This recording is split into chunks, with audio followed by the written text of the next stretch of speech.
आज से मुझे ये पता चल गया है कि आपने गायत्री देवी को फिर से विधानसभा में भेजने का तय कर लिया है, यह स्पष्ट हमको दिखता है। लेकिन मित्रों, यह चुनाव सिर्फ गायत्री देवी जी का ही नहीं है। यह चुनाव सिर्फ उनके चुने जाने का ही नहीं है। यह चुनाव बिहार के विकास की कहानी को आगे बढ़ाने का चुनाव है। और उस विकास की कहानी को आगे बढ़ाने के लिए फिर से नीतीश कुमार को मुख्यमंत्री बनाते हुए बिहार की विकास की गाड़ी को पटरी पर आगे बढ़ाने का काम है। इसको हमको समझना चाहिए। और इसलिए माता सीता की धरती को जहां मैं नमन करता हूं, वहीं राजनीति के बारे में कुछ विषयों के साथ आपके साथ चर्चा करना चाहता हूं। सबसे पहले तो आज प्रातः हमारे पूर्व मुख्यमंत्री रहे, यहीं से बिहार के पूर्व मुख्यमंत्री श्री सतीश प्रसाद सिंह जी, उनका निधन हुआ, स्वर्गवास हुआ। मैं अपनी ओर से और अपनी पार्टी की ओर से नमन करता हूं, श्रद्धांजलि देता हूं। उनकी आत्मा को शांति मिले। जिन्होंने समाज के लिए, देश के लिए, कुशवाहा समाज से आते हुए उन्होंने नेतृत्व किया, उनकी आत्मा की शांति के लिए प्रार्थना करता हूं। मित्रों, जब मैं चुनाव की बात कर रहा हूं तो बिहार की एक नई संस्कृति में देख रहा हूं। और बिहार की संस्कृति ये देख रहा हूं कि आज जो भी आता है चुनाव में, वो विकास के बारे में चर्चा करता है। वो ये कहना चाहता है कि मैं क्या करूंगा, मैंने क्या किया है, मैं क्या करना चाहता हूं। आज से 10-15 साल पहले जब चुनाव होता था तो चुनाव के मुद्दे विकास नहीं होते थे। विकास होता था हम भैंस के पिठिया पर बैठ करके घूमता नहीं। होता था कि नहीं होता था? होता था कि नहीं होता था? आज से 15 साल पहले चुनाव का मुद्दा होता था तेल पिलावन, लठिया घुमावन। ठीक बोल रहा हूं कि गलत बोल रहा हूं? ये क्यों था? ये इसलिए था क्योंकि लालू प्रसाद जी का जंगल राज था।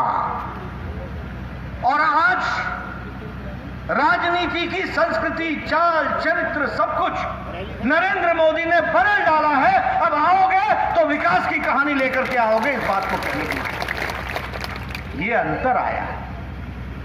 आजकल अब ये हमारे तेजस्वी बाबू 10 लाख नौकरी दिए, 10 लाख। अरे 25 लाख के तो तुम पलायन करा दिए, होकर कौन जवाब देगा?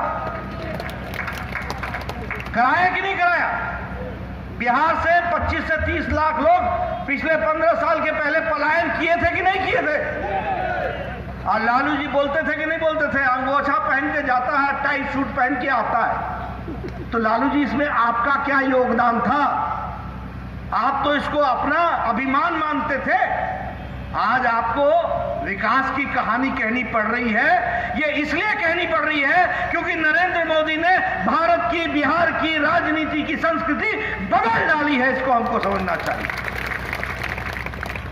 अब पिछले बार 2015 में जब प्रधानमंत्री जी आए थे तो 1,25,000 करोड़ का पैकेज देकर के गए थे। देके गए थे ना, 1,25,000 करोड़ रुपए। तो उस समय कहा गया कि जुमला है, जुमला। उस समय कहा गया कि पूरा ना होई। उस समय बोला गया ये गपशप है, ये खाली वायदा है, कुछ नहीं होगा। मित्रों, मैं आज भारतीय जनता पार्टी की तरफ से आपको बताने आया हूं और पत्रकारों से कहूंगा, लिख लो 1,25,000 करोड़ का हिसाब देने आया हूं, उसको आप लिख लो, वो हम आपको बताना चाहते हैं। 3,904 करोड़ रुपए किसानों के लिए खर्च हुए। शिक्षा पर 1,000 करोड़ रुपए खर्च हुआ। स्किल डेवलपमेंट पर 1,550 करोड़ रुपए खर्च हुए। स्वास्थ्य पर 600 करोड़ रुपए खर्च हुए और 600 करोड़ में दरभंगा का all India institute of medical sciences 1300 crore का नहीं है, वो अलग से दिया है। मुरादपुर को 500 करोड़ रुपए का मेडिकल कॉलेज मैंने अलग से दिया है, इसको हमको ध्यान में रखना चाहिए। उसी तरीके से इलेक्ट्रिसिटी में बोलो, घर घर बिजली आई कि नहीं आई? घर घर बिजली आई कि नहीं आई? 16,500 करोड़ रुपए खर्च हुआ बिहार में बिजली पर। उसी तरीके से सड़क पर आजकल सड़कें बन रही हैं कि नहीं बन रही हैं? 13,820 करोड़ रुपए खर्च हुआ और हाईवे पर 54,000 करोड़ रुपए खर्च हुआ। हाईवे 4 लेन 6 लेन ओवरब्रिज बन रहे कि नहीं बन रहे? उसी तरीके से रेलवे पर 8,870 करोड़ रुपए खर्च हुआ। आप बताइए, आपका डबल लाइन का इलेक्ट्रिफिकेशन हो रहा है कि नहीं हो रहा है? सीतामढ़ी से इलेक्ट्रिफिकेशन दरभंगा का हो रहा है कि नहीं हो रहा है? 8,870 करोड़ रुपए खर्च हुआ। एयरपोर्ट दरभंगा में बन रहा है कि नहीं बन रहा है? 2,700 करोड़ रुपए खर्च हुआ। डिजिटल बिहार, ये गांव गांव में ये ऑप्टिकल फाइबर बिछ रहा है कि नहीं बिछ रहा है? उसके लिए 450 करोड़ रुपए खर्च हुए और बरौनी की गैस लाइन के लिए और रिवाइवल के लिए 21,000 करोड़ रुपए खर्च हुए और टूरिज्म जिसमें सीता मैया का रामायण सर्किट भी आता है 600 करोड़ रुपए खर्च हो रहे हैं। 1,25,000 करोड़ रुपए का मैंने आपको हिसाब दिया है, ये हम आपको बताना चाहते हैं।